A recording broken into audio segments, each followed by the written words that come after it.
anem a cuinar i anem a tornar als orígens. Avui, dos dels ingredients, podríem dir, més primaris de la cuina. Pa i sal. Cuinarem un plat contundent, en gust, però extremadament fàcil.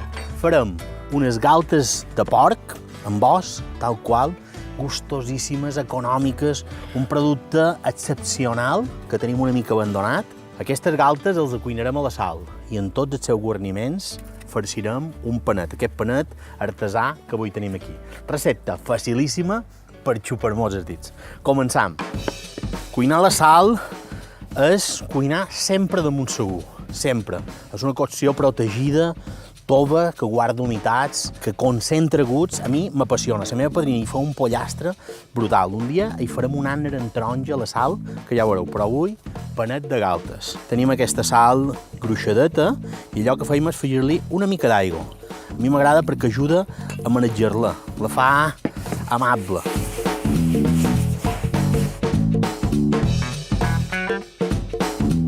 Fem una capeta a baix dins la rostidora. No plangueu la sal. I ja anant per feina, aquí tinc un enciam que, com veus, les fulles ja són un poc velles, però me faran una gran missió, que és protegir la galta. I ara aquesta galteta de porc amb os, a damunt. D'aquesta manera protegim aquesta galta una mica de la sal, és a dir, tindrà l'envoltoll, aquesta cocció concentrada, però no li pegarà directament, i tindrem el punt just de sal. Això ho podem fer en lletuga, amb una fuga de col, en qualsevol fuga que protegisqui una mica. I ara anem amb la resta d'ingredients que utilitzarem per aquesta recepta.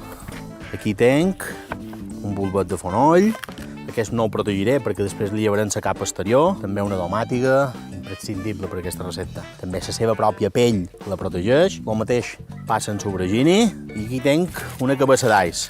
Com que és molt més petita que la resta, i aquí la cocció m'on anirem hora i quart, més 15 minuts de repòs, el que faig és embolicar-la en paper d'alumini. Com veus, tot és facilíssim. Ara, una miqueta d'oli, un ratxet, perquè tot sigui més bo de desferrar i en el cas de les galtes per donar gustet. I tornant a posar enciam a damunt les galtes, a fi de que la sal no mos hi pegui directe. Aquest ull sa, fresc, cruixent, anirà al nostre panet. Ara hem d'anar a tapar de sal. Fora por i fora escatimar. Fer una capeta més o manca homogènia perquè això faci closca i mos quedi tota la nostra elaboració tapada. Ara anem al forn a tota castanya, a 240 graus, i li tindrem una hora i quart més o manco, i després deixarem reposar 15 minuts perquè baixi la temperatura i tot se confiti. Mentre farem una vinagreta, torrarem el panet i esperarem.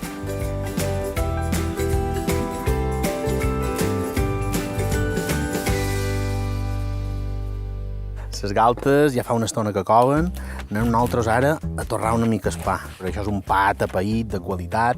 Així i tot, li pegarem una torrada i tindrà aquest punt de cruixent. Estem que es passa torra i que les galtes estan a punt per sortir del forn. Prepararem una vinagreta per donar un punt, un contrapunt, sempre a aquests plats amb ganes que feim. Una mica de cogombre en vinagrat. Anem ara amb un poquet d'alegria, coent vermell, per endins, una mica de verd, no tan coent però més aromàtic, i ara el toc d'espicis, una cureta de comí i dues de sèsam negre. Me queda només afegir una mica d'oli, sal no li posarem, i ja tenim el nostre tremp divertidíssim per acabar el panet.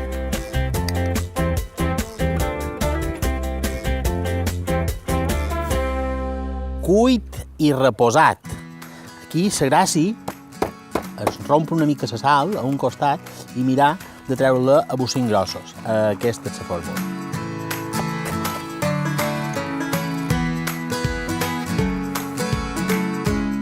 Anem a començar a preparar les coses bones. Uau! Una domàtica, mireu com queda la sal. Eixuta, seca, prensada, concentrada. M'apassiona cuinar la sal. Llevant la pell, i és el millor d'una domàtica torrada, aquesta popeta s'anirà cap a dins el nostre morter, perquè no ha panet fora domàtic, no ha panet sense fer un pa amb oli. Nosaltres farem un pa amb oli de domàtica a la sal. Anem ara en sos aets, aquests aets que tenim aquí confitats. I mireu això. Això sí que és caramel. I també, cap a dins el morter. Uah. Treballem una miqueta, però res se desfà, perquè això està confitadíssim. I li posam un filet d'oli. I emulsionam. Anem ara en sofregini. Això sí que és un confit. Llevant la pell, que és com qui dieu del dia la camia dels diumenges. Llevant també una mica espinyols. I això que mos queda, això és deliciós. I ara ja només me queda aquest fonoll, que com veus s'ha prensat, s'ha secat i s'ha confitat. També de llevant la part exterior. I aquí tenim molt de gustet. És com qui confitar ceba. De fet, ho podríem fer perfectament amb una ceba i quedaria boníssima. El tenim a punt per muntar el nostre panet. Només mos queda la galta. L'enciam ha fet molt bé la seva tasca. S'ha secat i ha protegit les galtes d'un excés de sal i a la vegada ha fet com de segona pell. I ara ve la prova del nou, perquè unes galtes estan a punt quan se poden menjar amb una cuera.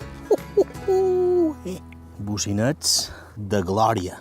Quina passada de cant. I ja ho tenim a punt. Començarem amb la nostra domatigueta a la sal i a et. Seguim amb aquesta albergini confitadeta. Seguirem amb aquest fonoll confitat. Un poquet aquí i allà. Manco cobregini perquè té el gust intens. Ara triam un parell de les fuetes més cruixents del nostre enciamet. I per damunt.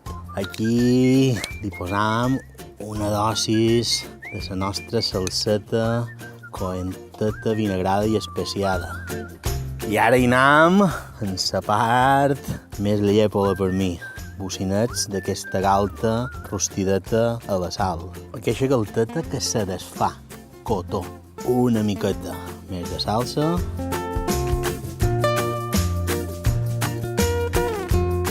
I amb aquest panet contundent, un panet de plat únic, podríem dir, hi va perfecte aquest plat llevant d'Antoni Gelabert. Ses herbes fet en cabernet, merlot i sirà. Un vi aromàtic, intens i amb moltíssim de gust. Gust com es qui té la nostra panetarra d'avui. Faltarà boca. Salut!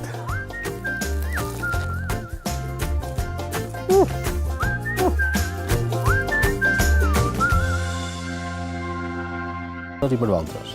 Mentre, cuideu-vos molt. Bon profit i salut.